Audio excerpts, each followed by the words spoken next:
The Wild Project. Sí, de hecho aquí hay una anécdota que si quieres te cuento sobre este papa. Claro. El día de su elección, yo estaba allí en el momento del cónclave, estaba en la plaza, yo vivía ahí en Roma, en ese momento estaba estudiando y preparándome para ser cura, y aquel día me salté las clases porque un amigo de la universidad me dijo: Dani, hoy va a salir el papa, nosotros tenemos un cardenal que es no elector y nos ha dicho que hoy va a salir el papa. Entonces fuimos a la plaza y efectivamente esa tarde en la fumata salió fumata blanca y salió elegido. Bueno, pues esto lo contó Francisco, cuando estaban echando los votos y estaban haciendo el recuento, y claro, cada vez salía más el nombre de Jorge María Bergoglio, y ya se veía que iba a ser él, un cardenal que estaba a su lado, que el cardenal Jumes, que es de Brasil, se giró y le dijo: Jorge, no te olvides de los pobres. No te olvides de los pobres. O sea, ya veía que iba a ser papa, ¿no? Y Francisco en ese momento, ¿no? Sintió eso como una llamada de Dios, ¿no? Como, bueno, vas a ser papa, tú que has defendido tanto a los pobres, que has ido a visitar los barrios marginales, que viajabas en autobús, que no has tenido nunca guardaespaldas, ahora no te llenes de privilegios, ¿no? Ahora sigue siendo pobre para los pobres. Y en ese momento le vino a la mente el nombre de Francisco. Y fue porque minutos después salió él a la logia, al balcón aquel y ya lo anunciaron como Francisco, ¿no? Fue en ese momento que él eligió su nombre. Es una anécdota muy bonita y que muestra el espíritu reformador del Papa. Es decir, él además dijo algo muy fuerte en su primer escrito público a la Iglesia, y es que él quería una Iglesia pobre y con los pobres, ¿no?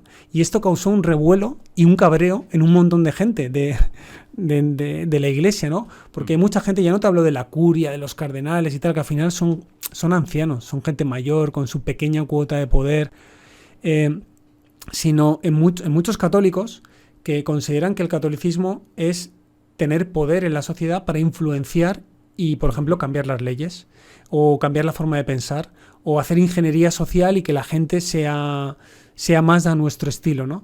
Y eso no tiene nada que ver con el catolicismo. O sea, el Hijo de Dios, Jesús, se encarna en un pueblo humilde, en la periferia del Imperio Romano, no elige el poder ni ningún tipo de forma de control de la sociedad para anunciar el Evangelio. O sea, llama a 12 apóstoles, que la mayoría son pescadores, que no tienen... Entonces, ¿qué tiene que ver la forma de evangelizar que tiene la Iglesia Católica, que ha tenido la Iglesia Católica por siglos, con el Evangelio?